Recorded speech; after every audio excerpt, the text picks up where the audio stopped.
Good evening, everybody. This is Ted and Roger again.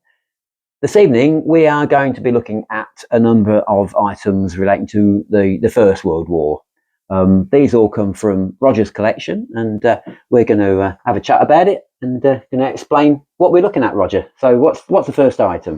It's British. It's a machine gun ammunition belt. I've had it for several years. No idea where it came from, but it's quite interesting in so much as you've got 250 stamped in the belt there. Okay. Which basically means it was a belt made for 250 rounds. We've got a written name in there. I think it's C.I. Mackerel. I know nothing else about the chap. I've tried searching Imperial War Graves Commission, and that doesn't come back. So fortunately, the chap looks as though he survived the Great War. That's good.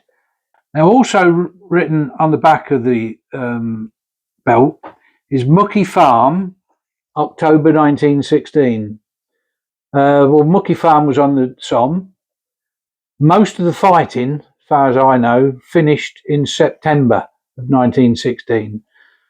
So October 1916, he might have fought his way all through the battle, and hopefully he survived. Moving on, I think we've got a whistle. What we have here is a battlefield relic, an officer's whistle.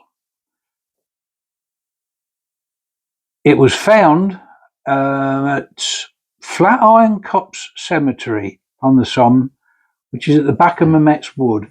And if anybody knows the area, you go along this long dirt track till you get to the cemetery. Then you go right to the back of the cemetery, the other side of the wall. Walk out into the field. We walked out into the field many years ago and looked down into the field, and lo and behold, looking at us was this whistle. If only it was stamped with who it was belonged to, it would have been very interesting. But none the more for that. A wonderful item to have found from the Somme. Oh, well remember that. That was literally just laying on the surface. Really, there was nothing. We didn't have to dig or anything. We literally just picked it out the ground, and I think you blew that whistle as well at the time, and that was the first time that whistle been blown since probably the officer had blown it who dropped that while they were making some sort of attack, no doubt. It's a fascinating item. Shall we see if a 110-year-old whistle still blows? Go ahead.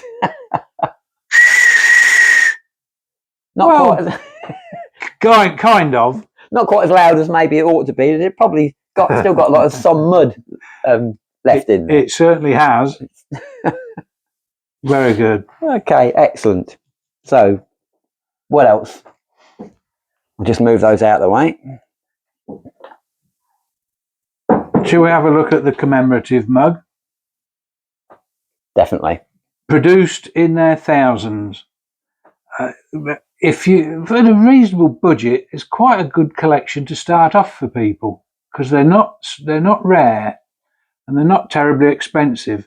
But this particular one, written on the back, presented to the school children of Cardiff in commemoration of the signing of the armistice, 11th of November 1918. In very good condition, and as I say, well worth starting off a collection. There's lots of these sorts of mugs, really, commemorating the end of the war, from all sorts of different towns and cities and even countries. And yeah, you're right. They don't cost very much money, and you could have a really good collection just of them if that's what you wanted to collect. Quite attractive, sitting on a shelf. Very nice. Let me lift this one up off the floor, Roger. It's really heavy. Most people will probably recognise this as a rum jar. I'll let you tell us a bit more about it, but just on the bottom, it's got a stamp on there, and it says Pearson & Co. the potteries. And I believe the potteries are sort of Stoke-on-Trent, Staffordshire, that sort of area. And it has SRD printed on it, as they all millions of these rum jars were used to distribute rum to members of the British Armed Forces, British Army on the front. And give us a bit more information about that then. Well, SRD is the Supply Reserve Depot. Soldiers had a different word for it, something along the lines of seldom reaches destination. I don't know whether there's any more SRD. Special Rations Detachment was another one that I'd heard, and I think the fact that we've got at least a couple there, and the soldiers had their own, just goes to show that probably we'll never know what they are, what they really stand for. There's so many different variations of it, but they were certainly made for rum. Yes. The soldiers had a daily ration, and officers used to come round and make sure that the soldiers had their quota. They used to have a tot of rum before they went over the top, I believe, didn't they? Just to give them a bit of Dutch courage. Give them a bit of Dutch courage, exactly. And these can be found, these things turn up in the lofts in barns and various places still today. They're dug out the ground and found in various locations on the in the First World War battlefields. Still keep turning up. Not especially rare. Probably what ones I've seen recently, £40 to £60, something like that. Yeah. And this one's in perfect condition, isn't it? When we're walking the Somme, as we've done many times, you often find shards and pieces of these broken up. Sometimes lots of different. You can tell that there are so many pieces that there must have been a lot of rum jars in that particular location. Not often you find one in the ground that's complete like this, but still, as you say, they're not that rare really. Just a cork in the top. I have two of these. One I bought from a shop on the Somme, and the other one was a gift from a friend of ours that lives on the Somme. Yes. There you go. Very nice. Very nice.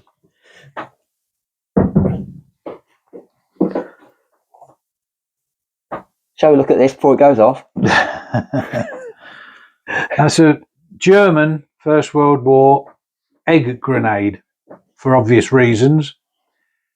This one's got its ignition fuse, which you can take off. It's not going to explode. Sometimes when it was being carried from A to B, there'd be a cap screwed on there. This has actually got its fuse with it. I think if you wanted to throw it, you unscrewed that, yanked it, and it set off the timer or whatever it was inside, and then you threw it as quickly as you could. Yeah, the earlier ones were smooth. This is probably about 1917, and the ridges was there to enable you to throw it further. It was also made to throw further rather than the German stick grenade. A good thrower, or an average thrower really, would be able to throw that about 40 yards, which would be from trench to trench quite a handy distance really. You could carry quite a few of those as well, because they wouldn't be that heavy really. And stick grenades, obviously, they're big, they've got long sticks on them, and they're more clumsy to carry, but yeah, very handy little thing. Yeah. Okay. Let's look at a bit of glass.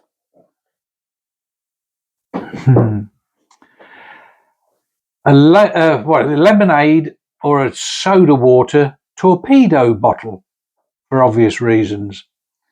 This was found by us at Carnoy, on a field there that we believe was the field that Neville marched with his footballs. We'd like to think this was Neville's that he threw away, but not really. The name on it is Dilks of Northampton and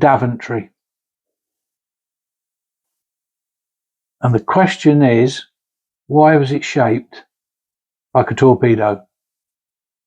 Why was it not able to just stand it up?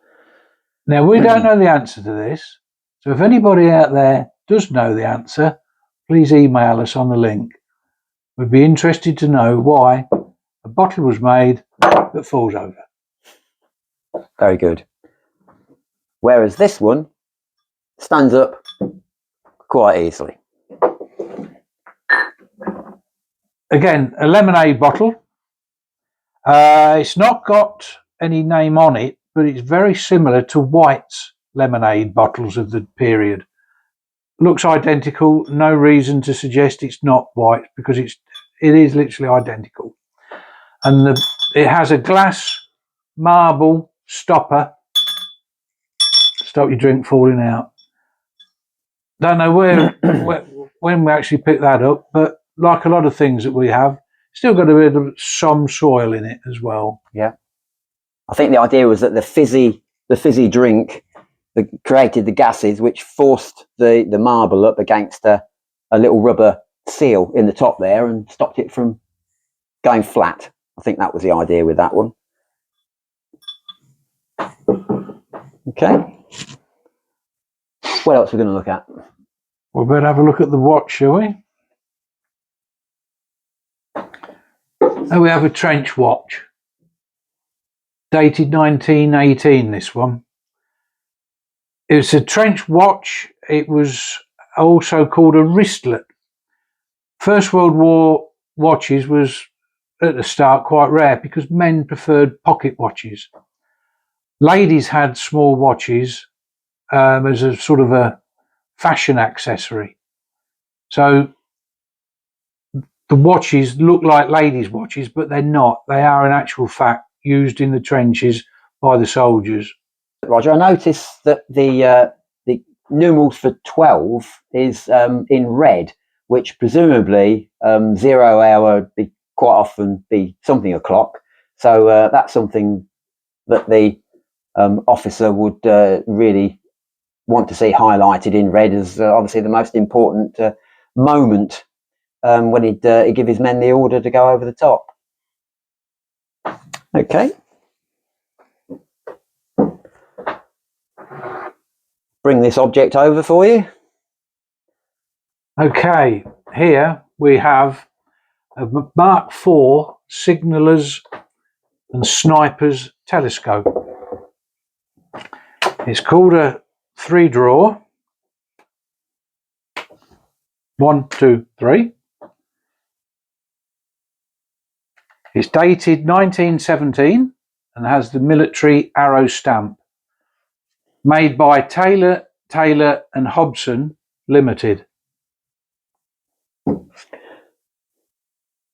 So this is for an observer, is it? This was for an observer, and he'd sometimes, obviously observing whatever he was told to observe, but alternately he would sit with a sniper. He would identify the target, and the sniper would hopefully finish his job off, and that'd be one less German. So the observer would look for the target, and home the sniper into him, and say wherever he was in the distance, and then the sniper would pick him off. Yeah. This came to me via my uncle, and he acquired it during the Second World War when he was in the Home Guard. He was in the Northamptonshire Home Guard, and I've known that ever since I was a little boy. That used to go on us on holidays and everywhere, and out it would come. It's even been to racetracks.